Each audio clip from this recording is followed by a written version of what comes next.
In December, the Shelby County Commission approved a $2.5 million input into the Mental Health, Safety, and Justice Center. Commissioners just returned from an exploratory road trip to Nashville, where a facility with these consolidated services already exists. Joining us this morning is Commissioner Erica Sugarman from District 12. Fresh off the road trip, welcome to Live at 9, The Couch. Thank you so much. And actually, the first trip we went on was in October, where we visited, and I say we, it was the commissioners, correctional officers, the sheriff's department, judges, individuals with nonprofits.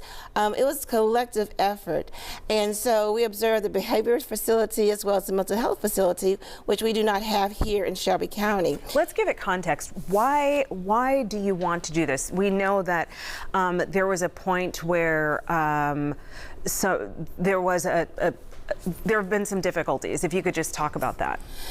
Okay, at 201 Poplar, those are where the detainees are housed, meaning that they're waiting to go to trial. But according to the judges, many of them suffer from mental health issues and drug addictions. And if they are serviced, then they could be released. Also, these individuals are the ones who are being victimized in the jails. And we have had many lawsuits. And so what this will do is take them out of the facility, stabilize them so they can be released. At 201 Poplar, according to Sheriff Bonner, there are about 2,000 individuals, and over a third of them have issues like mental health issues that they need to be serviced. And let's give an example, the death of Gershon Freeman, right? So his family is saying that he was having a mental episode and he died in custody. Right. And so that's the video that we're looking at here. Talk to me about what this facility and the consolidated services would do to offset situations like this. Well, first of all, it will take them out of the situation. And according to the specialty judges, this exacerbates their faculties. And so if they're taken out of the setting in general, and then given the treatment they need and stabilized, then they can be released. But not only that, this also provides wraparound services for them, so that once they are released, that they are getting some, medication and the support that they need. All right, so that's staggering. 85% of people held at 201 Poplar suffer from mental health and drug addiction. Now, if these services are all consolidated like they are in Nashville, you believe that it just might facilitate where that 85% would go. What would happen if this actually takes place? What happens to that 85%? They receive the services, as I stated before, that they need, but also it frees up space for the people who actually should be incarcerated and held until court date. And so the wrong people are being held. And the other thing that the judges, instead of the individuals going to the courts, they'll be going to, we're looking at the penal farm, there's space there to develop this facility.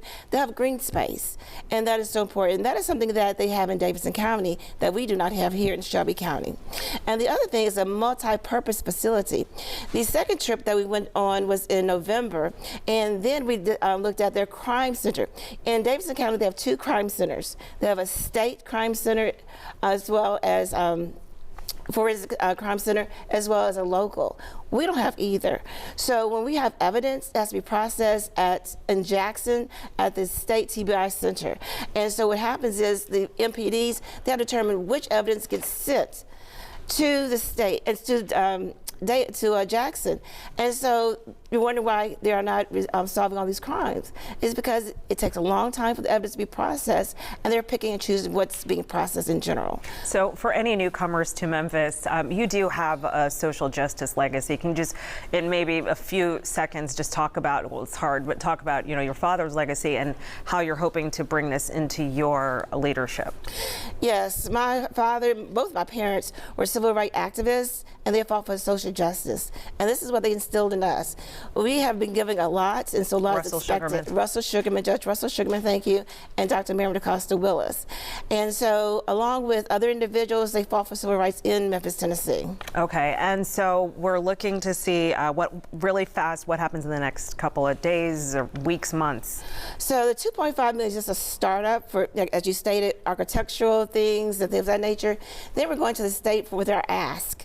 We need a total of $25 million. We're also asking the federal government to give us funding, because as we know, funding is finite in Shelby County. We have so many needs here in Shelby County. In fact, as a commission, we've been focused on 3 things, and that is mental health and trauma, housing insecurities, as well as crime. All right. Thank you so much for your time, Commissioner Sugarman, and we will look forward to the next steps here. Thank you. Thank